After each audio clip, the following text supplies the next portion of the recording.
1 second. Okay, thank you, Elizabeth. All right. Hello and welcome to our book discussion and panel this evening.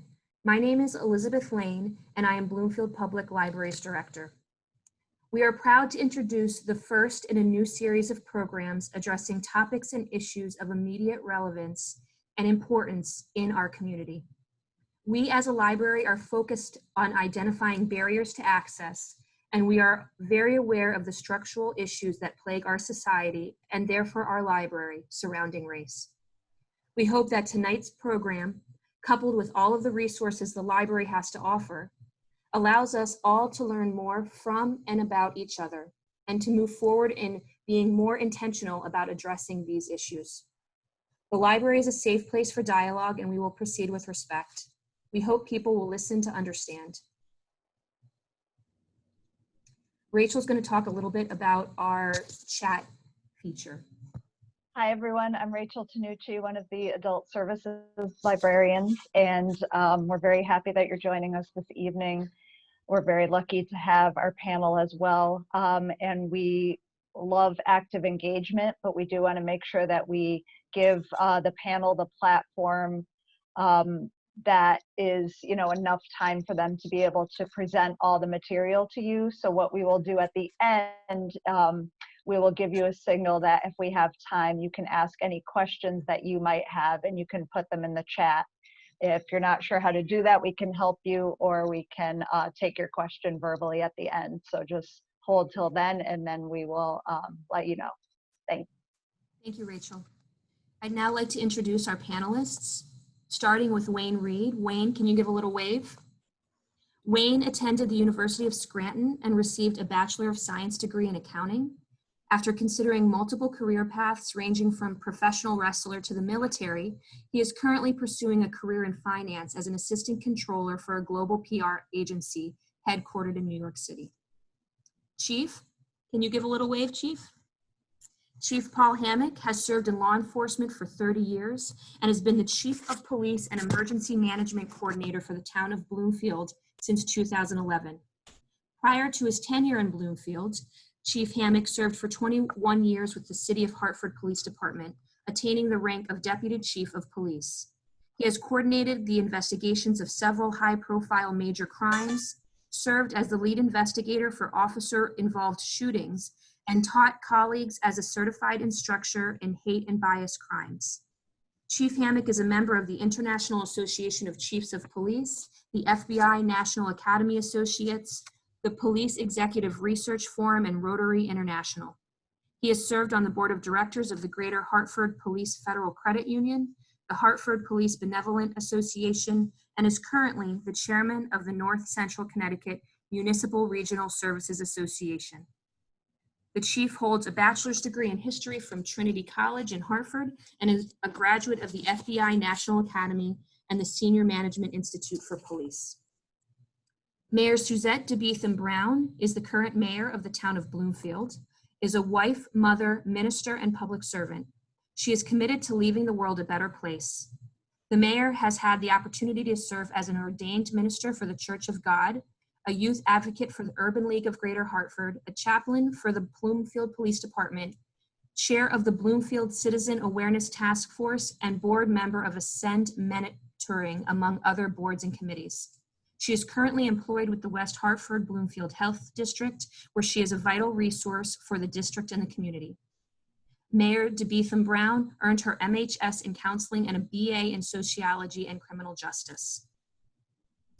Co-author and Connecticut Superior Court Judge Charles Gill is a tireless advocate for the rights of children. He has been honored by 2 U.S. presidents, has spoken before and received an award from the UN General Assembly, has testified in Congress, and was a consultant to the U.S. Department of Justice. Sadly, Judge Gill will not be able to participate on the panel this evening due to medical reasons. Before we start our discussion, I was hoping we could have a moment of silence for Franklin Reid and all the lives that have been lost due to police brutality and racial injustice.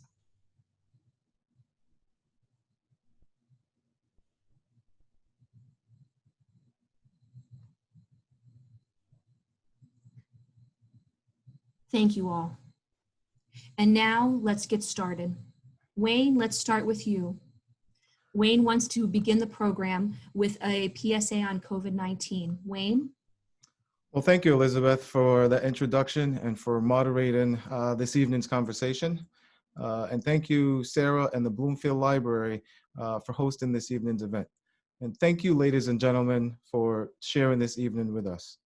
A few weeks ago, I was guest speaker at an event, and I shared the stage with New Milford Mayor Pete Bass, Tanya Hughes, who's the Director of Connecticut Commissions on Human Rights, and Chief of Police from New Milford, Newtown, Danbury, and Ridgefield.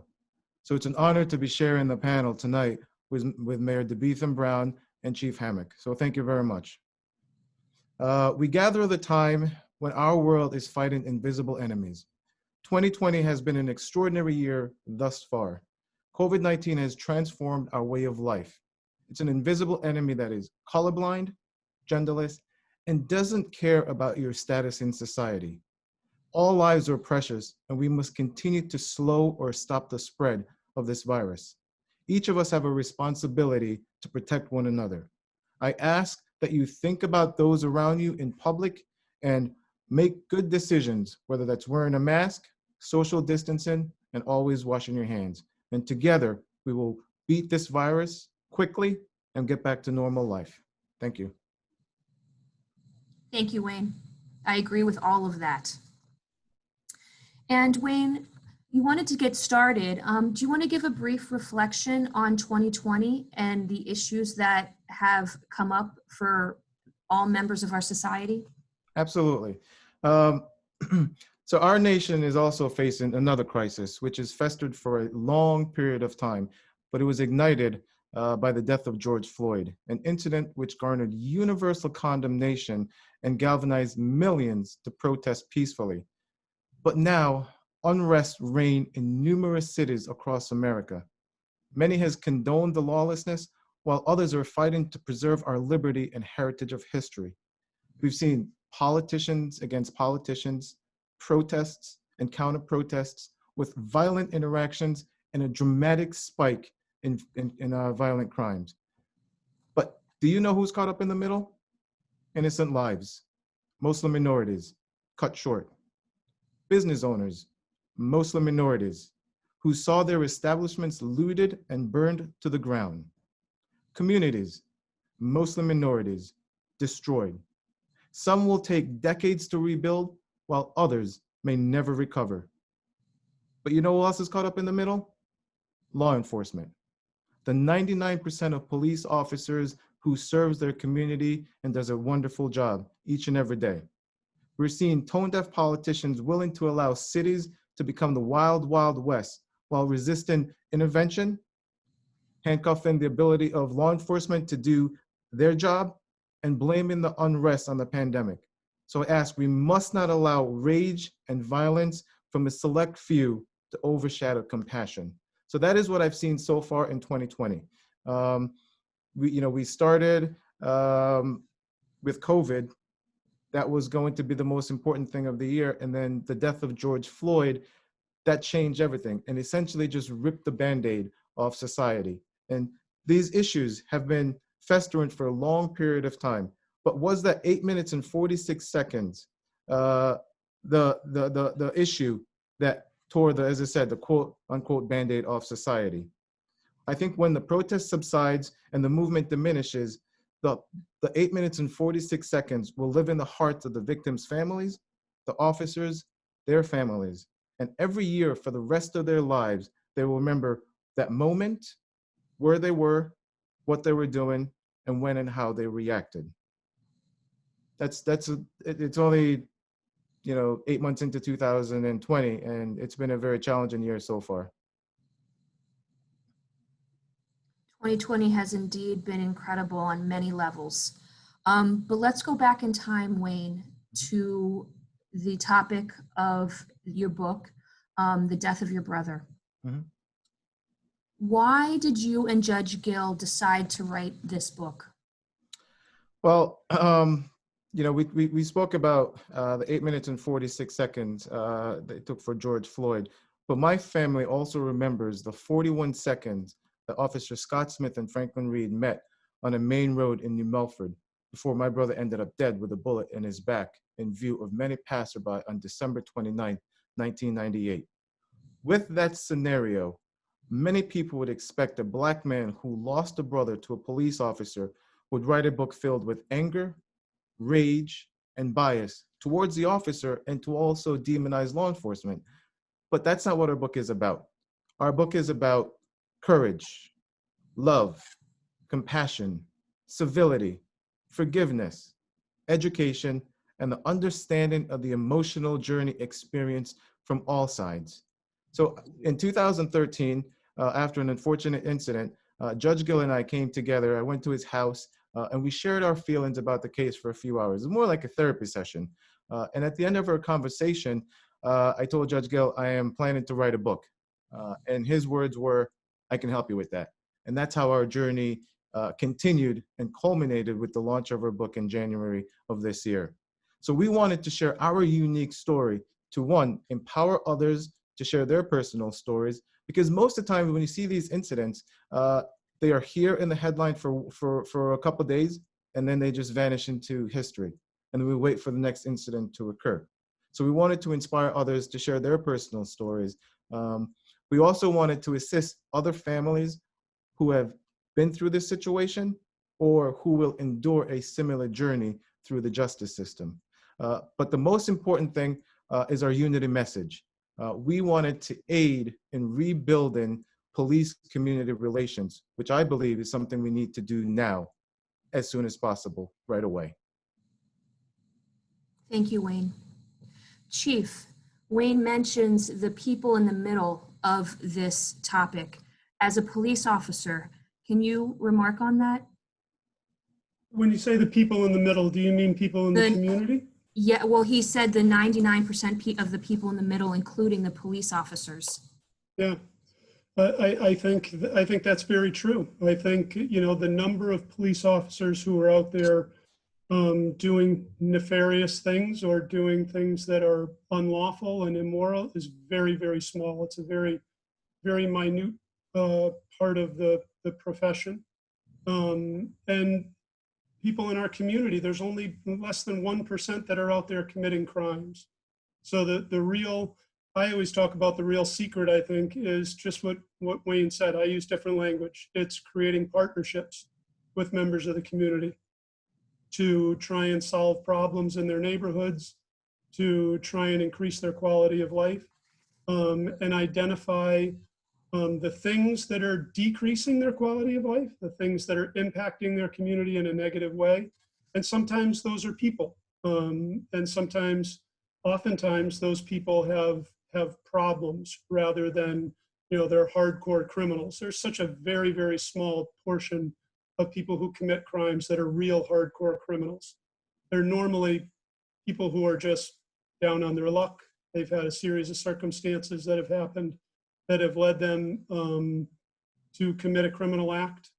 And those people, while they need to be held accountable, we also need to have some better mechanisms for resurrecting their lives and ensuring that they don't continue that path and that cycle of, you know, repeated crimes and getting out and then repeated crimes. So I think, you know, working on those things at the end and making sure that we're improving the quality of life for that 99% of people in the middle is what I got into this profession for. Thank you, Chief. Mayor, as the voted representative of the town of Bloomfield, for the people, what are you hearing about these issues? Thank you, first of all, for this forum, and Wayne, thank you very much for the book. 2020 just needs to go away, right? But we cannot turn a blind eye to the issues that have been raised. And here in Bloomfield, it's important to have those courageous, difficult conversations. And those conversations have started. We did have 2 racial incidents here in Bloomfield, 2 isolated incidents, but incidents nonetheless. And I think the cry now from most of the residents is having that conversation.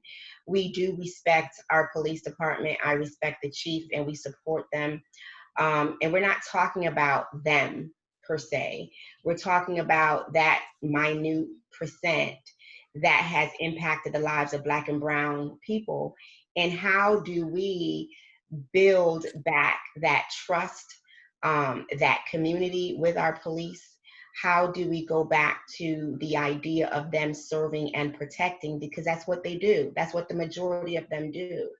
So I think the George Floyd incident, murder that was caught on camera for the whole world to see, has made it pretty clear that the conversation needs to continue. And we, as a community, need to make sure that it's not just a hashtag, it's not just another incident, but it's a true movement, so that this will never be another reality for another Black and brown young man or young woman.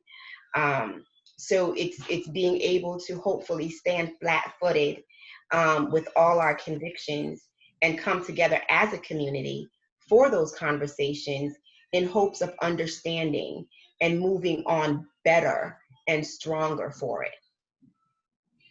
Thank you, Mayor.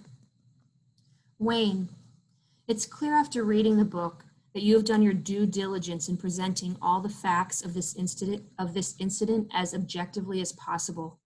Can you share with us the process of obtaining so many personal reflections and points of view, and any obstacles you encountered along the way? Well, it's tough as, losing a brother and to revisit those memories. The trial lasted about 5 years in Connecticut, from 1999 to and wrapped up in 2004. So at the end of it, it was emotionally draining on both families, I believe. My family, as I'm sure on the Smith families as well. So once the trial was over, we just wanted to just get everything behind us and just lock everything away. So by coincidence, I kept in contact with Judge Gill over the years, and we came together in 2013.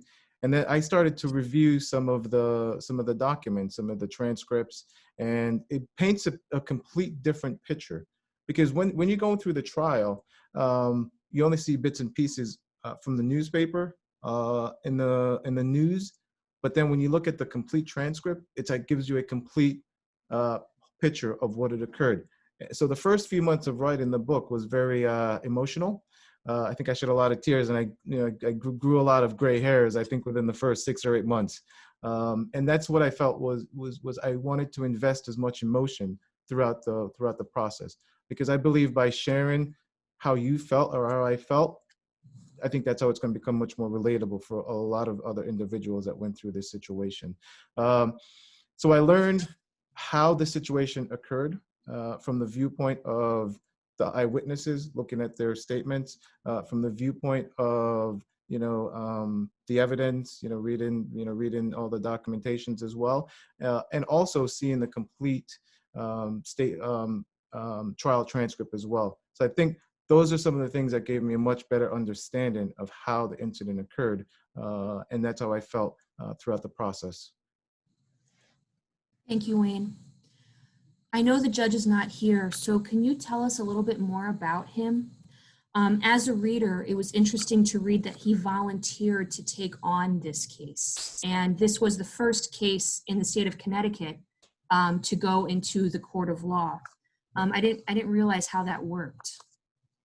Well, so after the incident, the state of Connecticut, with the laws of the state of Connecticut, it was the state attorney would investigate the incident. So Attorney John Conley, who was from another district, was appointed to be the prosecutor. So he visited the scene, I believe, the day after the incident, and then he visited Dr. Wayne Carver for pre-autopsy results. So within the first few weeks, they did the investigation. State police did the investigation, and he came to a decision without the involvement of my family or without the involvement of anyone. It was based on what he read through the eyewitness statements, through Officer Smith's affidavit, and so forth. And he charged Officer Smith with murder in the line of duty, which is the first time that has occurred in the history of Connecticut. So as a result of that, there was, widespread media coverage within that, within that 5-year period.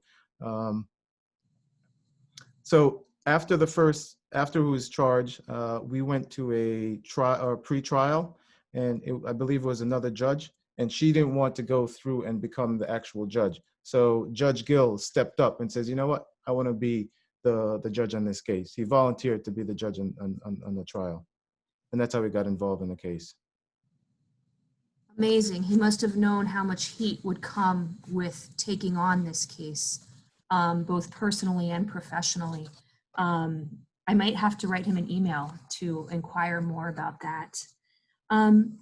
Wayne, we know that you spent a lot of time writing this book about your family specifically, and we know that you wanted to do a small reading from the book on your mother's darkest hour, which was one of the saddest parts of the book. Would you like to go forward and do that? Yes. Yep. Okay. So let me just set up the first couple, the drama. The way the book is situated, it is written with acts and scenes because we believe it is a drama. So in the first chapter, after the shooting, pandemonium gripped the department.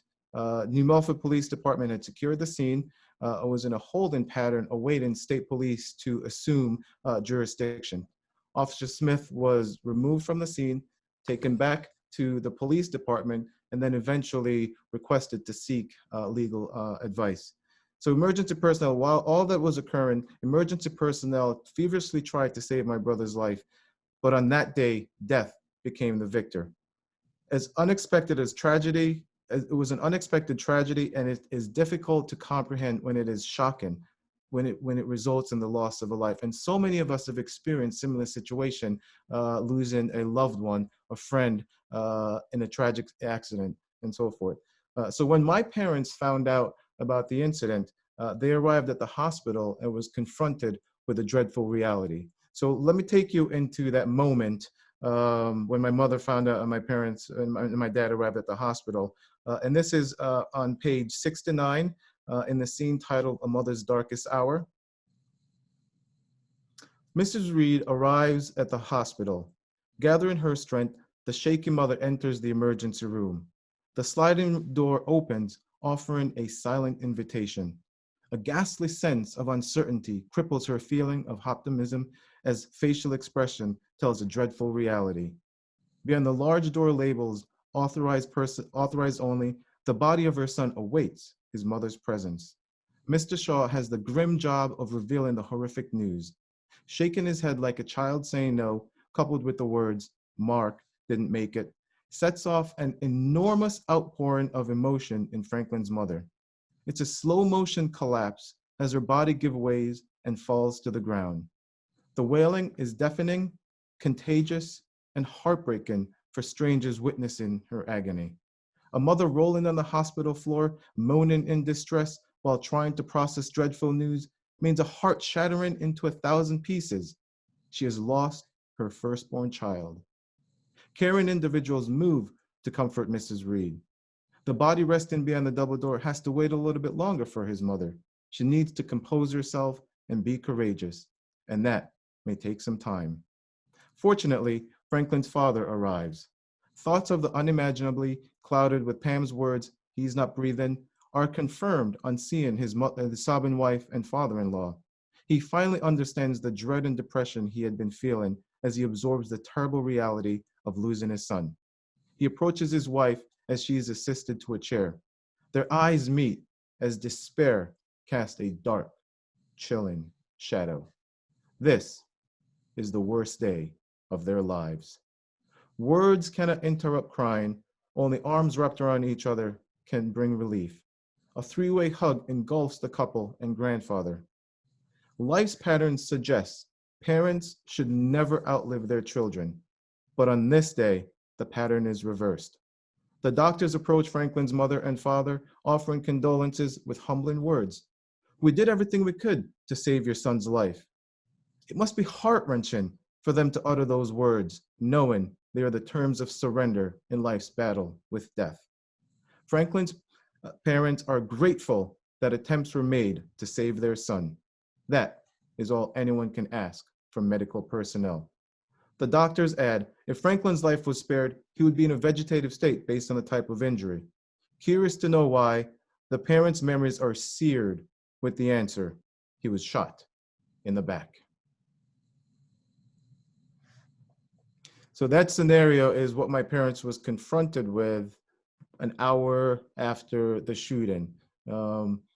Again, whatever the situation was, I mean, it is difficult, it's hard, and it's very emotional. And that was what, they were confronted with. Again, with many parents or who experience tragedy, they were confronted with the same similar situation when they go into a hospital.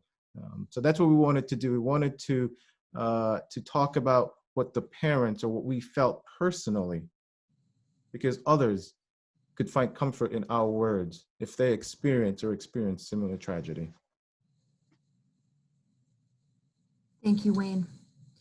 That scene, you could see that scene unfolding. And I know that when we had the Black Lives Matter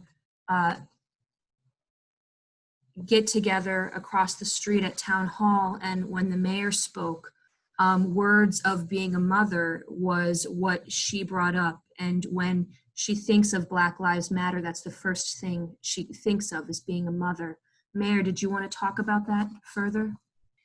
So, Wayne, your book was very engaging, right? So let me step back 2 steps. I was born in Jamaica, and my parents brought my brother and I here for the same reason your parents brought you all here. And I can only imagine your mom said, if I would have only known, we would have stayed where we were, right? It doesn't matter that I didn't birth your brother, or I didn't birth George Floyd or Ahmaud Arbery or Breonna Taylor. I didn't birth them, but as a mother, it does something to you when you hear of senseless murders of Black and brown people. I take it as an awesome privilege to be able to serve the town of Bloomfield, but I believe that my first and my most important job is that of mother. And every mother wants to protect their child from every and anything possible. There is not a superhero that can leap bounds like a mother whose child is in danger. And to even hear the words, I can imagine your mom just crumbling because her life stopped in that moment. These conversations are so hard because you carry your child under your heart for 9 months, and to have that ripped away from you is so devastating. And I think that's why it's important for us to confront and to have the conversations and to help to bring some humanity. It's not something that we're fighting for to say Black Lives Matter. It's not that all lives doesn't matter, but we're the ones that are in danger. And we're the ones asking for help, for you to see us, see each and every young Black and brown person as people. And the interactions, I think, will be a little bit different. I think, Chief will probably smile. On most days, I'm really composed. But I think when you put the mixture of your children in that, or someone that you don't know but who have experienced injustice, everything changes. Everything changes. And that's what we are on. We are on the precipice of changing. We've got to start to see how we define ourselves as a country, as a community, as a town. And we've got to have these hard conversations. I, for one, believe that if we can only see past ourselves, we would be better people. This book was very, as I said, it just brought me back, right? For all the reasons why immigrants come to this country. And it brings me to a place of, what do we do? So I honor you for writing that book to bring to our consciousness that we need to do more. We need to do more than marching. We need to do more than posting. We've got to get in the fight and do the honest work of making community for everyone, period. Thank you, Mayor. Chief, you have a very action-oriented approach with your philosophy as chief, and I was wondering if you could talk a little bit about some of the training procedures that your department goes through to ensure that these types of things don't happen.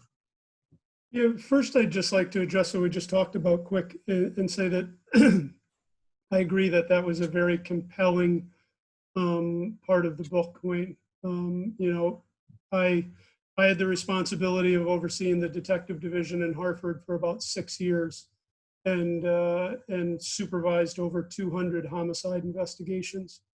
And I've seen scenes similar to that play out many times. And there's no easy way to approach those things. My philosophy has always been that you work and advocate for the victim's family, and trying to bring resolution to them, and informing them along the way, whether it's an act of violence between the two people in the community or one in which a police officer is involved. Certainly you need to take, you know, extra precautions and extra steps in that case, because you are even more under the looking glass. When I did shooting investigations for the city of Hartford of officers who were involved in deadly force encounters, it was done much different than it is now. It was done much more in a closed and non-transparent environment. Back in 1998, 2000, that's when I was doing them. Now they're done much more transparently. They're done outside of an individual department, the state police or another department, another prosecuting agency will take over, so that you limit those relationships that might affect cases like that, so that you get a much more objective investigation and objective viewpoint of those. What are we doing? You know, we're learning the new laws. We are picking good police officers who are empathetic, who are interested in helping the community, in building relationships with the community, in improving the quality of life for community residents and business owners. And we're giving them advanced training in how to de-escalate situations, how to talk through things when possible and not result to physical force. Unfortunately, I've said this to the town council and to members of the community, there will always be situations where an officer has no other choice but to use force. We try to limit those as much as we can, in only those situations where it's absolutely necessary. And then the amount of force is that's reasonable to what we call overcome the resistance that's being offered to stop someone from harming someone else or harming the police officer or take them into custody for a crime they committed. And we review all of those cases thoroughly to make sure that the officer used only the amount of force that was absolutely necessary, that it was reasonable, that it was within the law.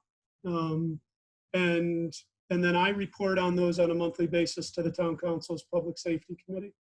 But the real aim is to get out in front of those things, right? Is to hire good people, to train them, to have an early warning system. If you have somebody who's showing a propensity that they don't fit the type of policing we want to see here in Bloomfield, which is community engagement, problem solving. And the mayor knows I have not been reluctant to remove officers from our department for that. I've seen enough officers over my career who didn't belong in this profession because they weren't in it for the right reasons. And it's a responsibility of management in policing to work with town government and the community to identify those individuals and to remove them voluntarily or involuntarily.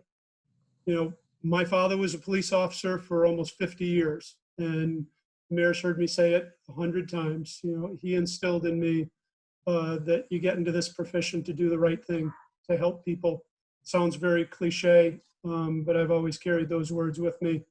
And I've tried, since I've been in a position of responsibility within a police agency, to ensure that the people who work for me believe in that same value. And if they don't, then we find them a different line of work, or we get them to at least adhere to that value. Because they are empowered with enormous responsibility and enormous power in the community to take someone's liberty, to use force, and in some cases to take someone's life.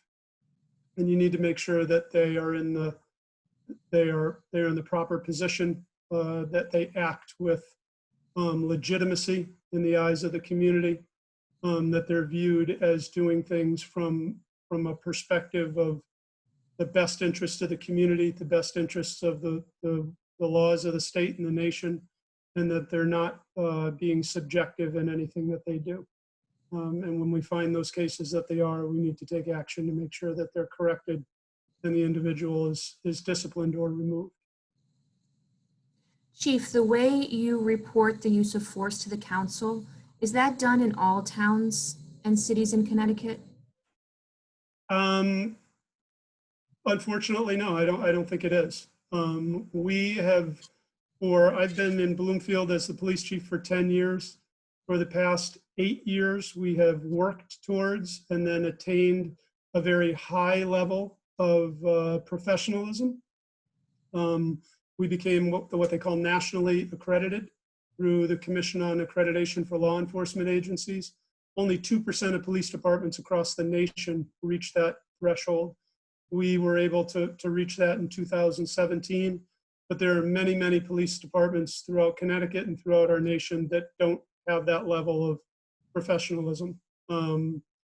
And as a profession and as a society in a broader context, we need to ensure that they are brought up to a much higher standard, that their hiring practices, their retention practices, their training, their policies, the things they're teaching to officers, and how they're monitoring the officers' conduct and performance is done at a much higher level than what it is. And we're moving there, but we're not moving there quick enough. We need to enhance that and pick up the pace of that to ensure that policing is held to the same standard as many other professions that we have in society. Thanks, Chief.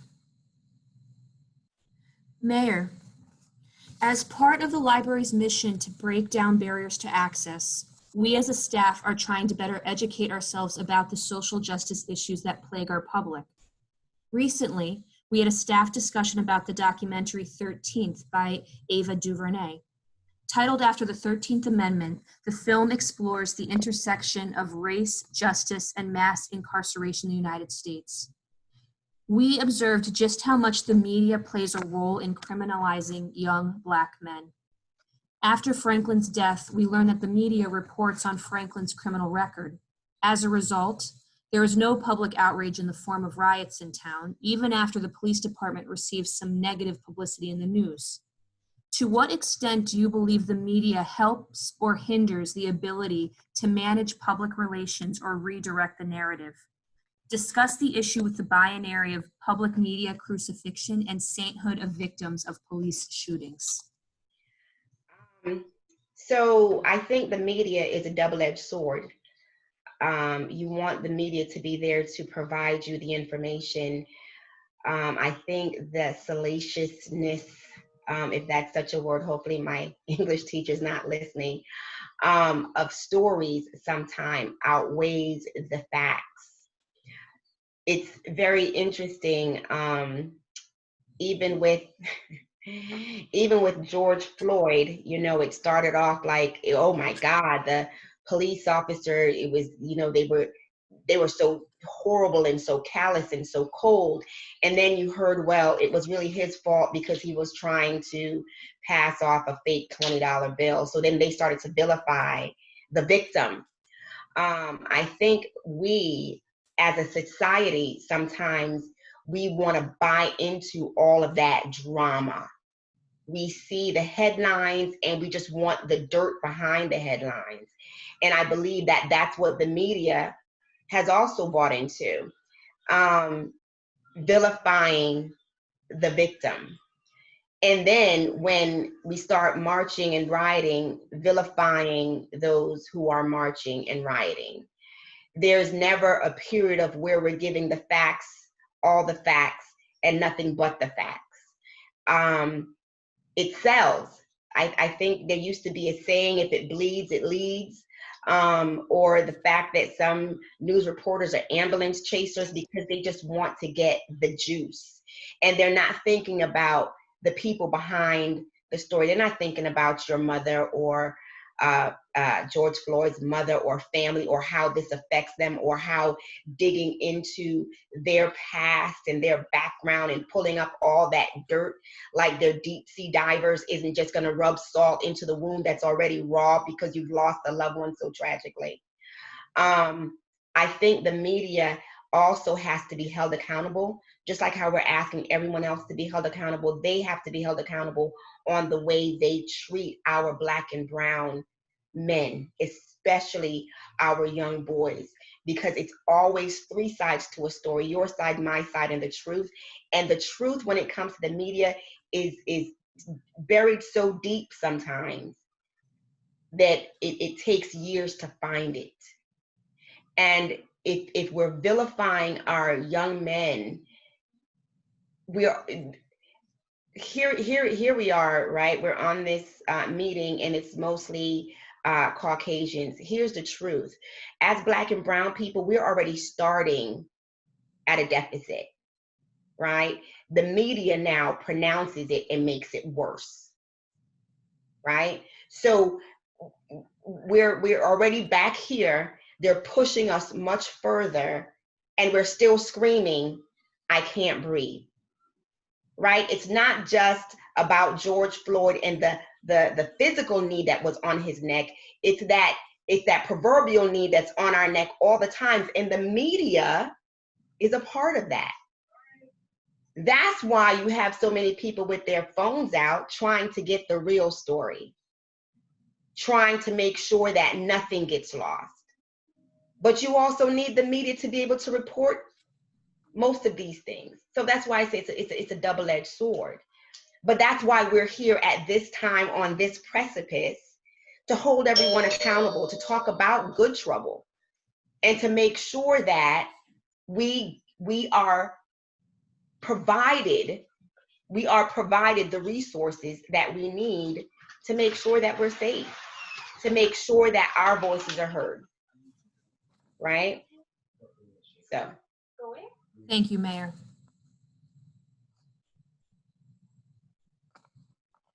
Our next topic is going to be on the Police Accountability Reform Bill. We were curious about your thoughts on it, Wayne, the chief, and the mayor. Is it enough? Is it too much? How do we move forward with that environment? Wayne, did you want to start with that? Yeah, Elizabeth. I think it's, in my personal view, some of it is warranted. Others, part of it is not. I like what the chief said earlier, is that in a situation, when an officer can use deadly force, if they could de-escalate instead of escalate, I think that is so basic and so essential that I think it would solve a lot of these issues. So that's part of the Accountability Act that I like. And I also like the other parts of it that says that officers are not going to be held to a certain quota for traffic stops and so forth. And they won't be penalized as a result of that. So I think those are some really good things. And also what the chief said is that in communities where there's a predominantly large minority population, the agency should hire and promote minorities within those agencies just to match the community. So I think those are some really good parts and some basic and parts that everyone can get behind from the bill. Thank you, Wayne. Chief? I'm going to echo a lot of the things that Wayne said. I think that there is a need for, as I said earlier, professionalization of the profession of policing. I think that the discussions and moving the needle that way was good. My concern is that a lot of the things that were included, not a lot of the things, some of the things that were included were done very hastily, without a lot of discussion and inclusion from police chiefs and police management on how we could implement some of the things. Some of the use of force standards, I am concerned will cause officers to second guess themselves while they're engaged in a situation, or will prevent them from getting engaged and doing things when they should. So I think a few of those things need to be worked out. Recruitment and retention issues, that's a very complicated subject. I've spent not just the 10 years I've been here as chief, but many years while I was in Hartford trying to diversify a workforce. And the number of applicants that we get from minority communities is very low. And then the current testing practice that the state mandates that we put them through tends to filter out a lot of applicants along the way. And as police agencies, we are all recruiting from a very small pool, so we have to be very competitive in doing that. And we've done a decent job of doing that in Bloomfield, but we've also had a lot of attrition of minority officers who have left from retirement, normal retirement, or pursuit of separate agencies. So it's a very broad category, something that we have to continue working on into the future, and not rest on where we've been, and continue to try and increase the diversity of our workforce. Thank you, Chief. As a follow-up question to that, can you comment on the use of force continuum that was described in the book? Is that something that's is still used? Yeah, well, I talked about this in a council meeting about a month and a half ago. It was something that was implemented during my career. It is something that has not been used widely in the past, I would say, 10 years. Now the standard of necessary and reasonable force is what we kind of act by in Connecticut, at least progressive police agencies. Use of force continuum tended to train officers that, well, if the person has a stick, then you have to pull out something of equal or greater force. So you'd have to pull out a nightstick, or you'd have to pull out your gun. And what we've tried to instill in officers now, the more modern thinking is, you have to escalate the force only that which is necessary or reasonable to overcome the resistance or the force that's being used against you.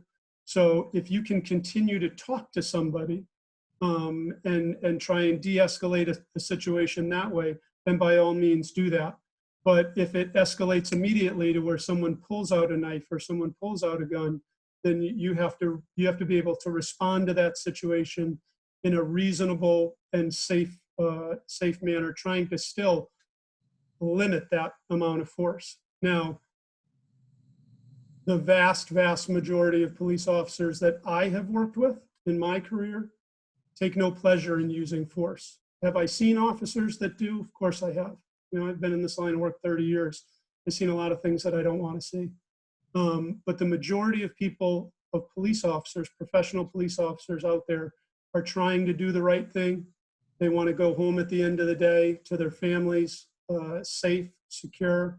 They want to protect people who are being victimized. And unfortunately, in some instances, the application of force is necessary.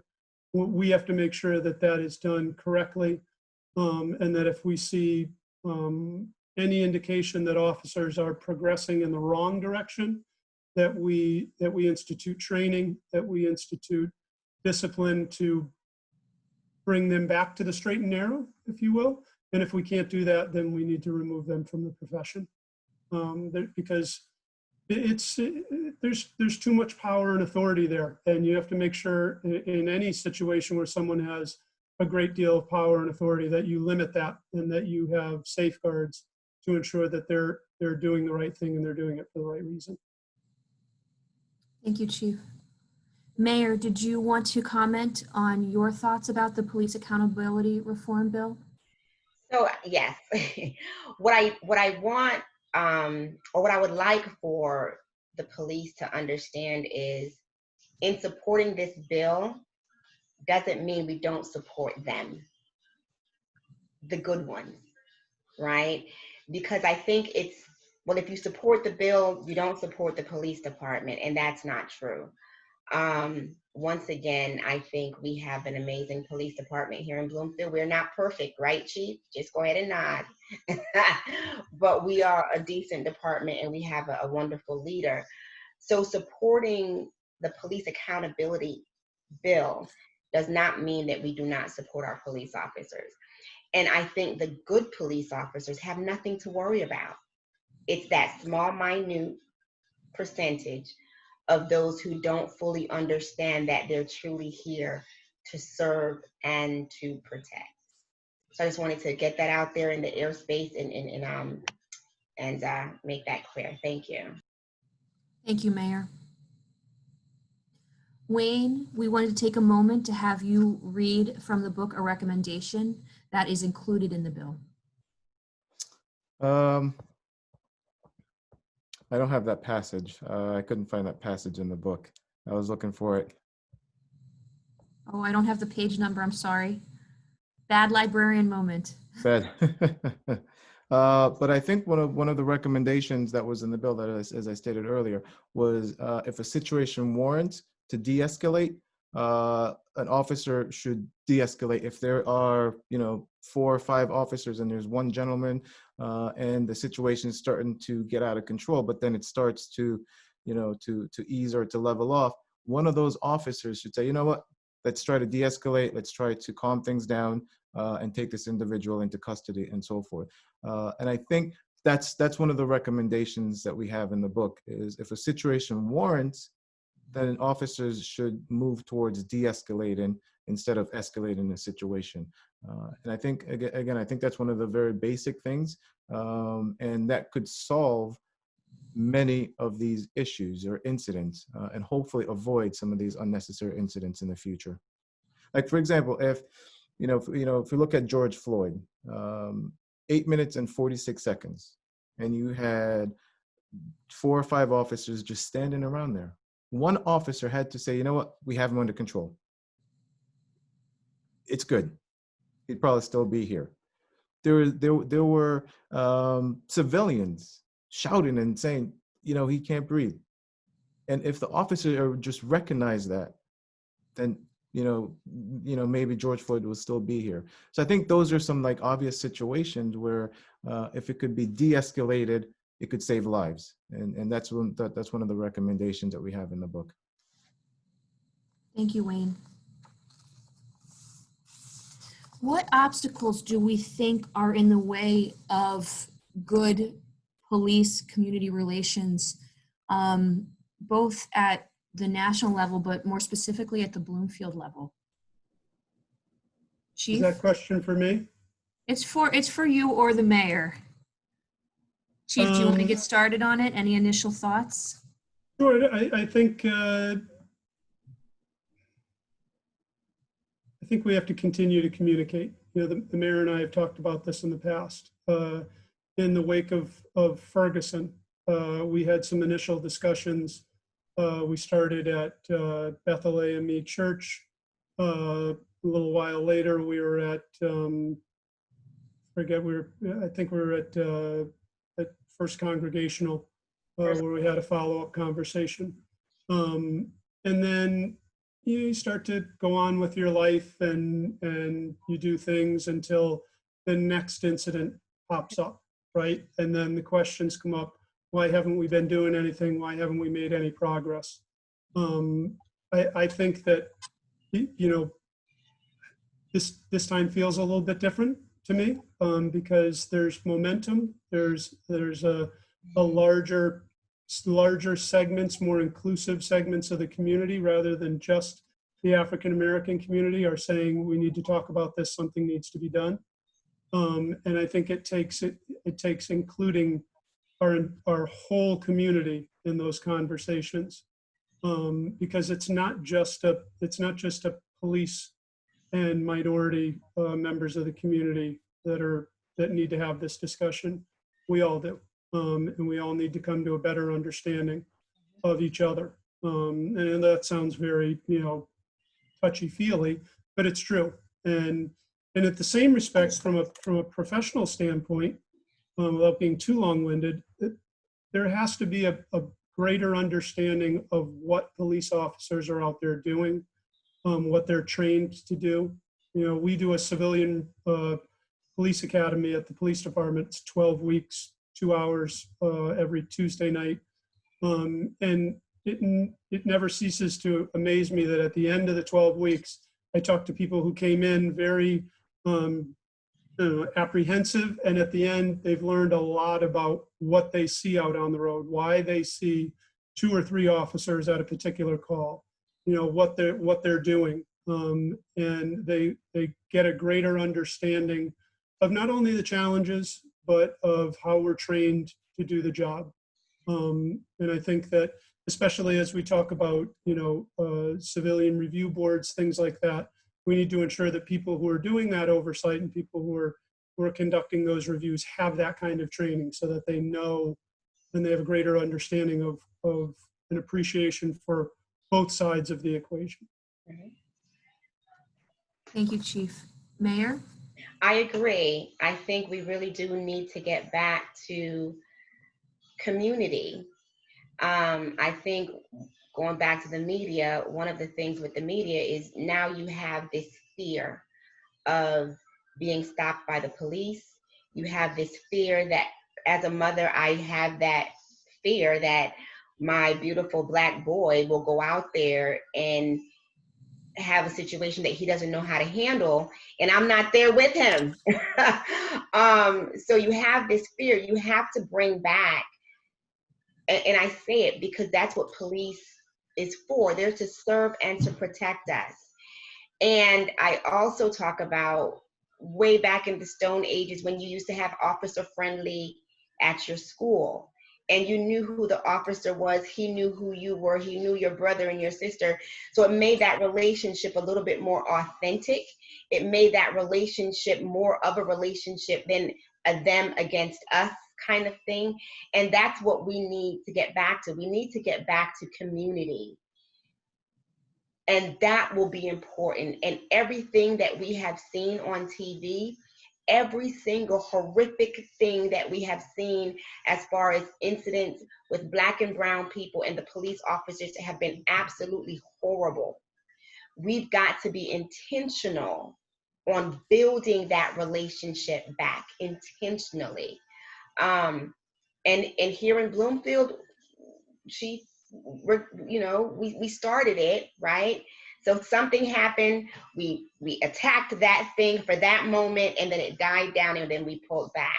Shame on us. This is a moment in time that this movement has to continue. It should not subside because the hoopla is gone, because all the hashtags have now been finished, because all the Black Lives Matter murals have been painted.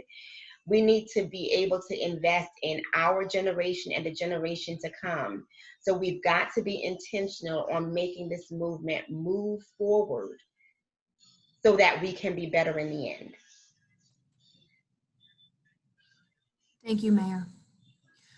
We have a follow-up question from Joan for the chief, going back to the media portrayals. Please comment on the description of profiling in the book. Franklin was in many ways constructed as a criminal by the institution of the police. This was not a matter of a few nefarious police officers, but rather a coordinated effort by the police and associated justice systems. And that was a thought I had too in the book, the quick response from the police department to get something out in the media. So thank you, Joan, for the question. Chief? Yeah, I mean, you know, every agency acts differently. I think, you know, the management there, the police chief may have wanted to paint a picture of an incident or get a viewpoint, get their own viewpoint out there, kind of a defensive move. I don't know. I don't know what to attribute to their motives there. You know, my interaction with the media has always been you can have it fast or you can have it accurate. You know, when you're out at scenes, they want the information right away. They're thirsty for it. And you know, in police training circles, they say, well, you got to feed the beast. You got to keep giving them information. The problem with that is sometimes you're giving them the wrong information and the wrong picture, the wrong idea of a situation gets painted before you can get an accurate portrayal out there.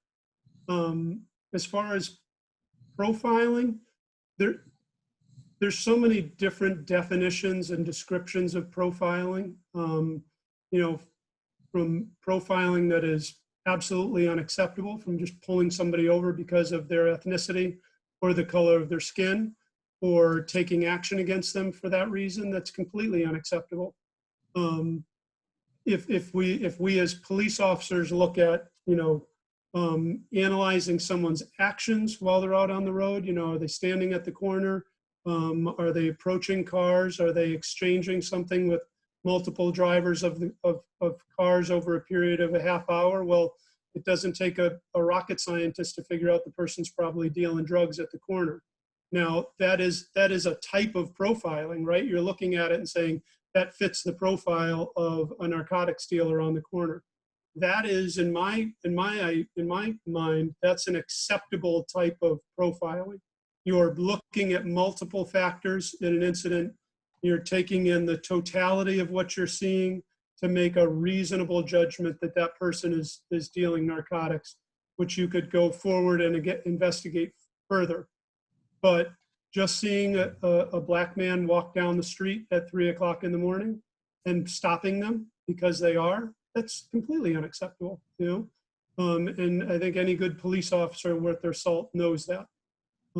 So we see things from different perspectives. You know, we try to train our officers to be observant, to not indicate off one or two things, but multiple factors. And then, you know, what I always say is, if you're going to stop somebody, you better be able to articulate why you did that.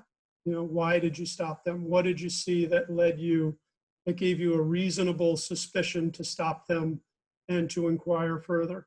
And that's the standard that we operate under. Thank you, Chief. Early in the book, we learn that Franklin is a high school dropout. Later, it seems he gets himself in a cycle of police stops, arrests, jail time, and legal fees. To what extent do you believe racist attitudes, implicit bias, and microaggressions disproportionately set up Black teens for a criminal record more than white teens, like it did for Franklin as a young adult? Wayne? Well, I think, living in New Milford, it's a predominantly white community where it was 99.9% white. When we moved here in 1986, you could count all of the Black people on your hands and not get to 10. So as a result of that, you stick out like a sore thumb. So if Franklin started to get in issues with, you know, with the local police department, those things would compound over a period of time. So, you know, I believe in 1988 was his first run-in with the police department, where he was going to pick up my brother at school, and the vice principal told him that, you know, you're not allowed on school property. If you come back again, I'm going to call the police and get you for trespassing. So as a result of that first incident, he was, you know, put into the system. So whenever the other police officers would see him, they would pull him over for whatever reason, and so forth, you know. So I believe, you know, where you are in the communities that you're from, and if it's a very small minority population, I think that you're much more likely to be either profiled or to be, you know, be pulled over. And again, some of these things are contributed, you know, from law enforcement, but they're also from the individual. I'm not saying Franklin was a perfect person. He contributed to a lot of these things as well. So I think it's just based on where you are as an individual in the communities. And I think that what dictates, you know, if you're going to have a run-in with law enforcement for a long period of time, or, you know, if you're going to be like other people. Like if you're a white individual, for example, and for some of the things that Franklin did, they would have had a slap on the wrist and they would have been forgotten about. But again, because of who you are, where you're from, these things compound. And once they compound, you go back to court. And you go back to court, and the judge was like, wait a second, you were just here about 2 weeks ago. Why am I seeing you again in front of me? And then something else happens, and a month later, they go back in front of the same judge. So that happens, and the judge will say, okay, now it's time for you to, you know, to go to jail, to serve time, whatever it is, and so forth, which I think, which is what happened to my brother. But I believe it's based on where you are as an individual, the community, and if it's a predominantly homogeneous community, then you're much more likely to experience some type of, you know, racism or racial interaction or prejudice or profiling. Yeah, it also, for me as a library director and thinking about youths and what there is to do in a community, you know, is there enough places in a community for youths to go and hang out and do the things that they do without having, you know, people like police officers being the ones keeping an eye on them?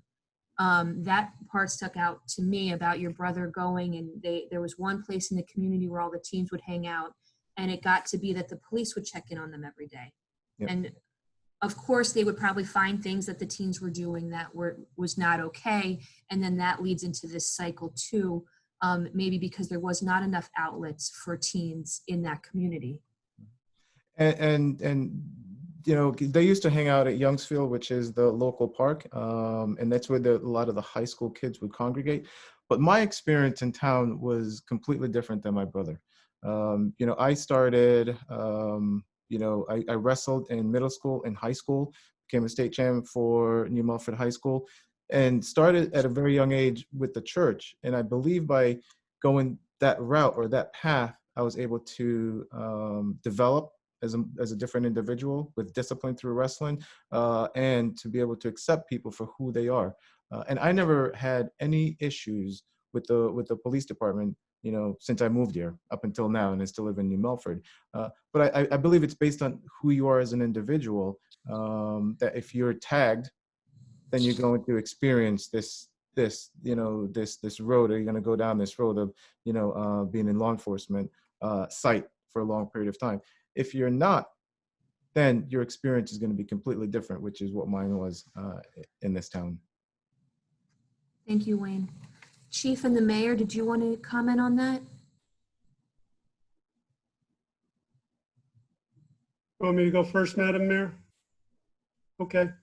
I think police officers are very good at identifying crimes and identifying criminal behavior and taking action. I think that there has to be better mechanisms for finding long-term solutions for first or minor offenders before they really get into the system, so to speak.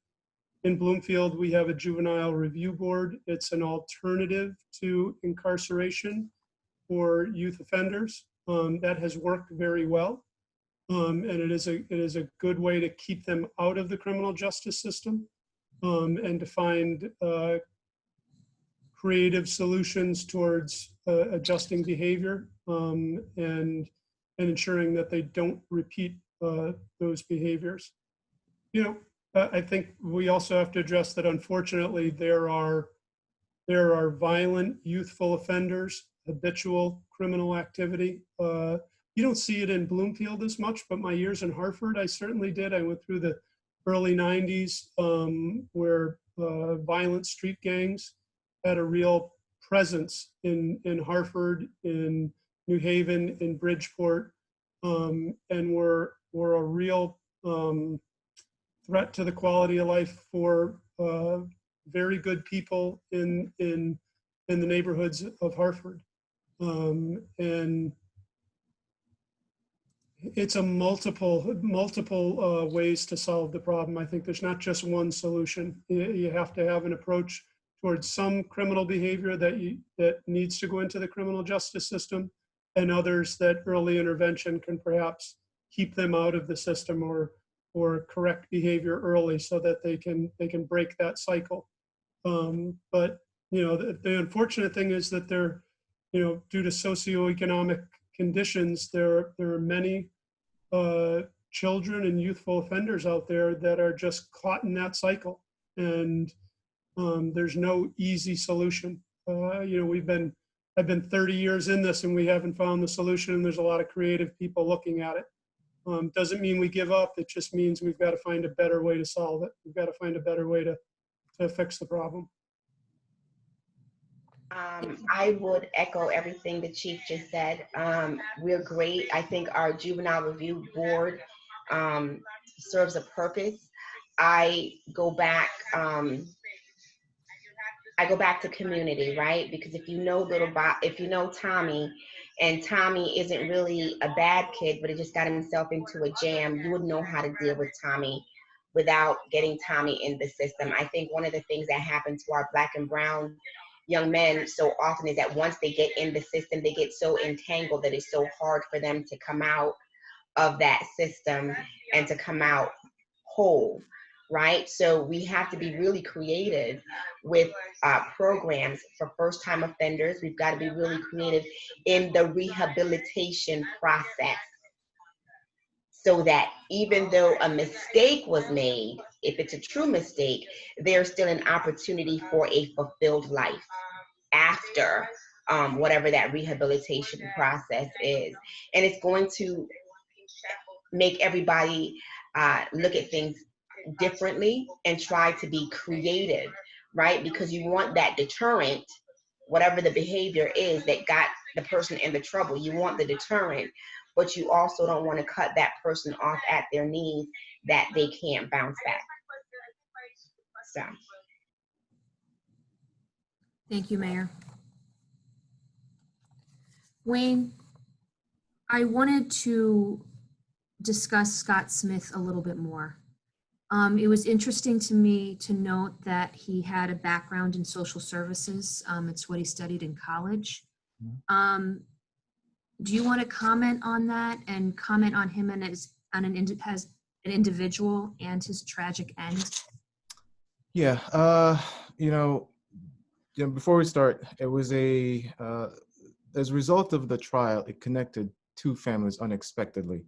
And, my family didn't ask for this, the Smith family didn't ask for this, but we were connected as a result of this incident. So I saw, Officer Smith throughout the trial.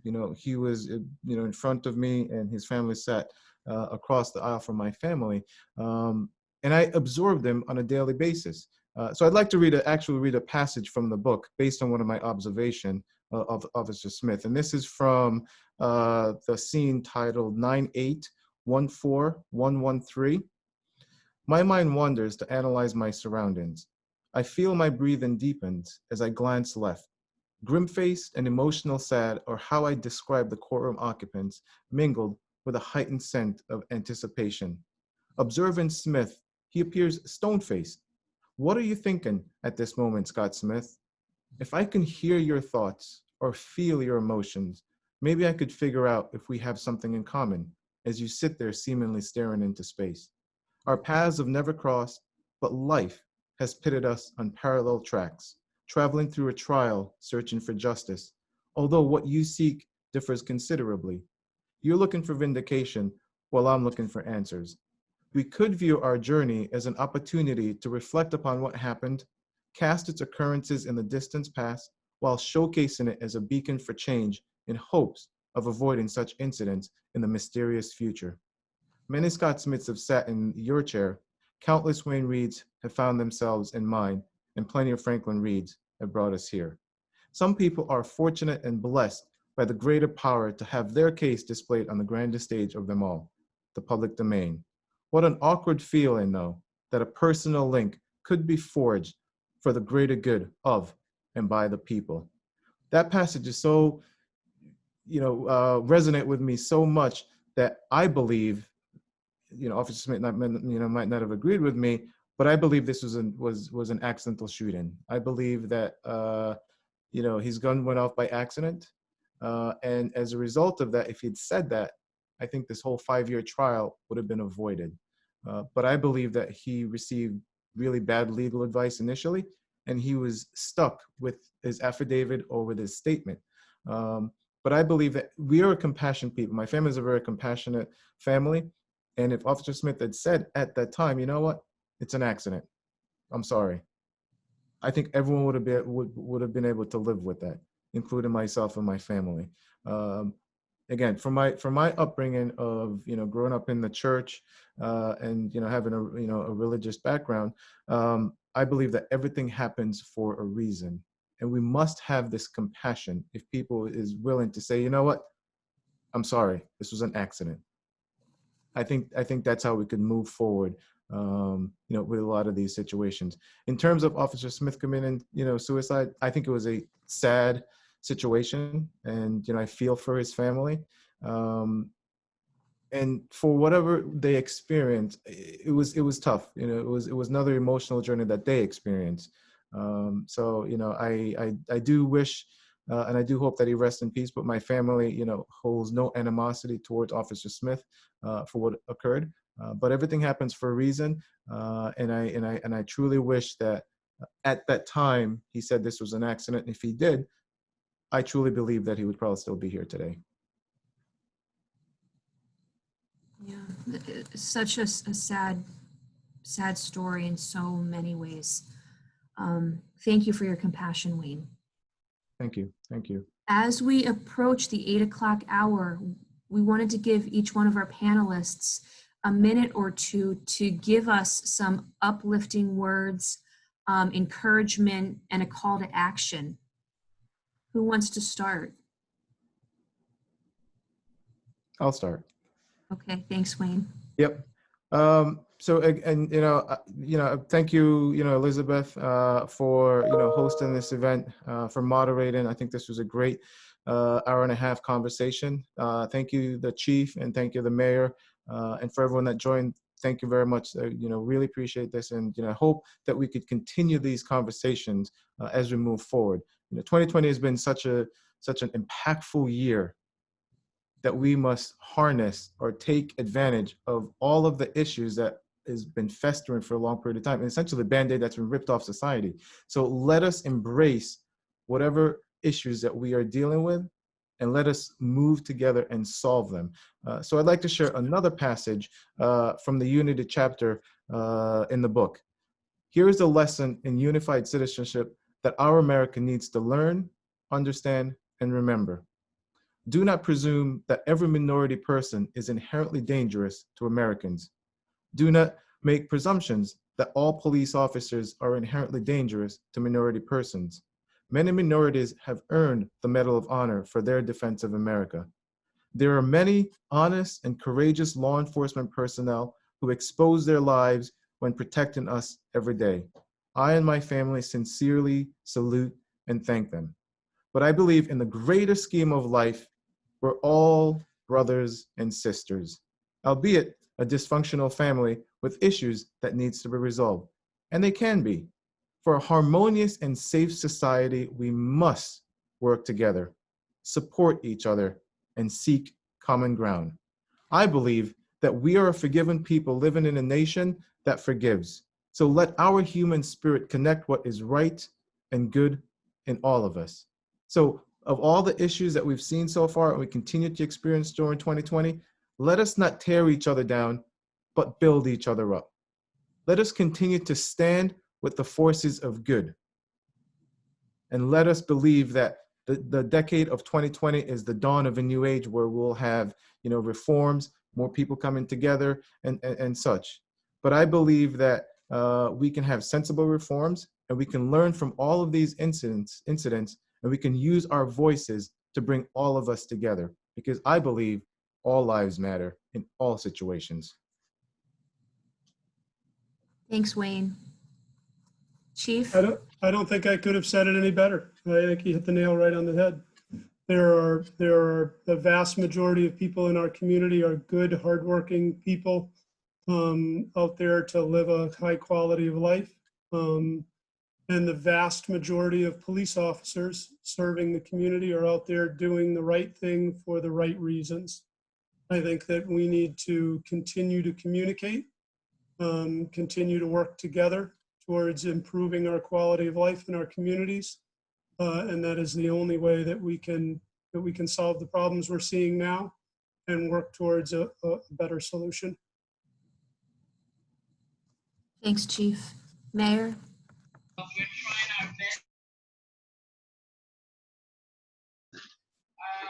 That was a virtual hug. Thank you. It's important as a community, right, that we see each other and not see each other through the eyes of what other people think, but see each other through our own individual eyes and be able to respect and recognize that we do have differences, respect and recognize that the first thing that you see about me is that I'm a Black woman, but there's so much more to me than that. Respect and recognize that our similarities are greater than our differences. Respect and recognize that each of us have something to offer and we each bring something different to the table. And that's why the table should be celebrated all the time. If there's questions about me or my background or my upbringing, ask. Never assume. We will get nowhere tearing each other down, but we will get everywhere building each other up. And this little community of Bloomfield, that's what we're going to be committed to do. We are truly stronger together. We are truly better when we celebrate our individuality. I didn't say our differences, I said our individuality. That's the only way that this movement is gonna make a difference. And we've gotta decide, we've got to make that decision of who we want to be, and we've gotta fight to accomplish that. So here is my shameless plug. The town of Bloomfield will have a Black Lives Matter mural done next week at the town hall. And once the mural is finished, we're going to have an unveiling celebration, a celebration of unity, a celebration of community, a celebration of who we are. And I'm hoping to see everyone, every single resident of the town. Yes, Chief, we need to practice social distancing. Yes, Elizabeth, we need to make sure that we're wearing our masks. But I want everyone to come out and celebrate and stand in unity that Black lives matter, and it matters to everyone in this town of Bloomfield. We will be an example. We will keep this momentum going. We will continue to have these courageous conversations until these conversations are no longer necessary. Not because the event has passed, but because we have changed, that our hearts and our minds have changed towards each other so that we can truly stand in unity and we can truly believe that we are all created equal. Thank you. Amen. Thank you very much. Amen. Thank you, Mayor. Thank you to our panelists and everyone who participated this evening. Thank you to librarians Sara Ray and Rachel Tonucci for helping put this program together. We will release the recording of this program as soon as possible. One question we didn't get to is, where do libraries fit in? We'll save that for our next panel discussion. We hope that you take Bloomfield Public Christine, Library. you want me to call you, girl? We hope that you take Bloomfield Public Library up on our offer to read more about these issues and take part in future programming of all kinds, but especially programming that explores topics and issues of immediate relevance and importance in our community. We have so many materials for all age groups, all reading levels, fiction, nonfiction. We have Wayne's book, Death by Cop. We have Jason Reynolds and Ibram Kendi's Stamped. We have Motherhood, So White. We have How I Resist Activism and Hope for a New Generation. We have Oprah's Magazine for the first time, Breonna Taylor on the cover. We have Atlantic discussion groups that meet once or twice a month. This month we have a topic, The Power of American Denial, by Ibram Kendi, that we will be discussing. Just call us. We will give you a copy of this to bring home. We have books for kids, such as Vote for Our Future, make sure you're registered to vote, and Undefeated. And most of all, we have the staff to help you find the materials you may be interested in. So please give us a call. Don't forget to follow us on Facebook and Instagram at BPLCT. And stay calm and read on, folks. Thank you so much for joining us tonight. Have a wonderful evening.